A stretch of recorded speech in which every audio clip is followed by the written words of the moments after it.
வேற்று கிரகவாசிகள் பூமிக்கு தீங்கு விளைவிக்க வருவதாகவே ஹாலிவுட் படங்களில் பெரும்பாலும் சித்தரிக்கப்பட்டிருக்கும். ஆனால் அதற்கு மாறாக பூமியை காப்பாற்றவே வேற்று கிரகவாசிகள் வருவதாக புதிய கோணத்தில் சிவகார்த்திகேயனின் அயலான் படம் எடுக்கப்பட்டிருந்தது.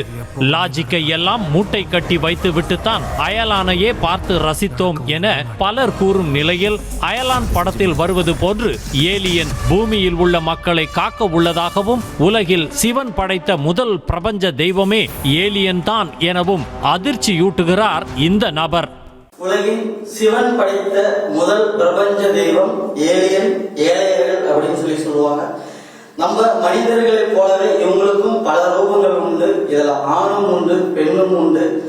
சேலம் மாவட்டம் மல்லமூப்பன்பட்டி பகுதியை அடுத்த ராமகவுண்டனூரில் லோகநாதன் என்ற சித்தர் பாக்யா வேற்று கிரகவாசி என கூறப்படும் ஏலியனுக்கு கோவில் கட்டி மக்காச்சோள மாலை அணிவித்தும் கற்பூரம் காட்டியும் மணி அடித்தும் வழிபாடு செய்து வருகிறார்.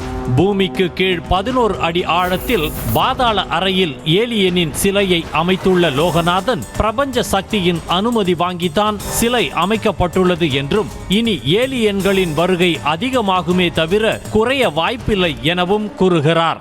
ஏலியனோட வருகை இனிமே அதிகமாகவே ஒழிஞ்சு கம்மியே ஆகாது. அதே போல இவங்க யாருக்கும் எந்த தீங்கும் செய்ய மாட்டாங்க. உலக அழிவில் இருந்து காக்கும் ஒரே தெய்வம் யார் அப்படின்னா ஏலியன் மட்டும்தான். ஏலியனை வழிபடுவதால் தன்னை யார் கிண்டல் செய்தாலும் தனக்கு கவலை இல்லை என கூறும் லோகநாதன் உலக அழிவிலிருந்து மக்களை காக்கும் ஒரே தெய்வம் ஏலியன் மட்டுமே என்றும் ஏலியன்களிடம் பேசி அனுமதி வாங்கி கோவில் கட்டி உள்ளதாகவும் அதிர வைத்தார். நம்ம எப்படி ஆண் பெண் 2 பேரும் இருக்கோமோ அதே போல ஆண் பெண் 2 பேருமே அவங்க இருக்காங்க. வாள் வைத்த ரூபத்திலையும் அவங்க இருக்காங்க, வாள் இல்லாமே இருக்காங்க. அவங்க இருக்கிறது நிஜம், வாழ்றது நிஜம். நம்ம ஆலயத்துக்கும் சூட்சம ரூபத்தில் வருவது நிஜம்.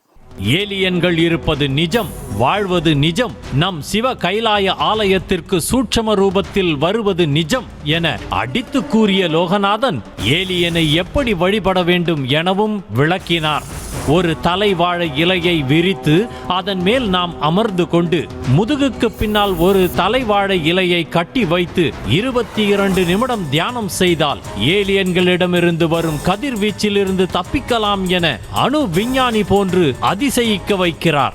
3 தலவாழை இலை விரித்து பச்சரிசி சாதம் அதில் நிறக்க உப்பு போடாமல் செஞ்சு 3 தலவாழை இலையில் வைத்து மீதி சாமிக்கு நம்ம எப்படி எல்லா பல வகைகளும் வச்சு படைப்போமோ அதே போல் ஏலியனுக்கு பச்சரிசி சாதம் செஞ்சு 3 தலவாழை போட்டு நம்பிக்கையோட நம்ம ஆலயத்தில் அவங்கள தரிசனம் பண்ணிட்டு அவங்கக்கிட்ட ஒரு 22 நிமிஷம் உட்காந்து நீங்கள் தியானம் பண்ணிட்டு போனீங்க அப்படின்னா அவங்களுடைய சக்தி கண்டிப்பாக யாராக இருந்தாலும் அவங்களுக்கு கிடைக்கும்.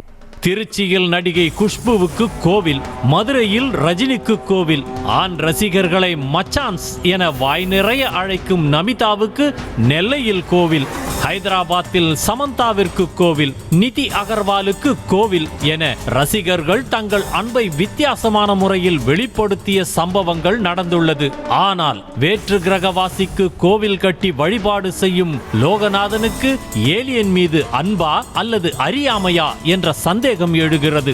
ஆக மொத்தம் கோவில் திறக்கப்படும் முன்பே பலரது மத்தியில் கவனத்தை ஈர்த்துள்ளார் வினோத சித்தர் லோகநாதன். செய்திகளை உடனுக்குடனும் துல்லியமாகவும் தெரிந்து கொள்ள சப்ஸ்கிரைப் பண்ணுங்க.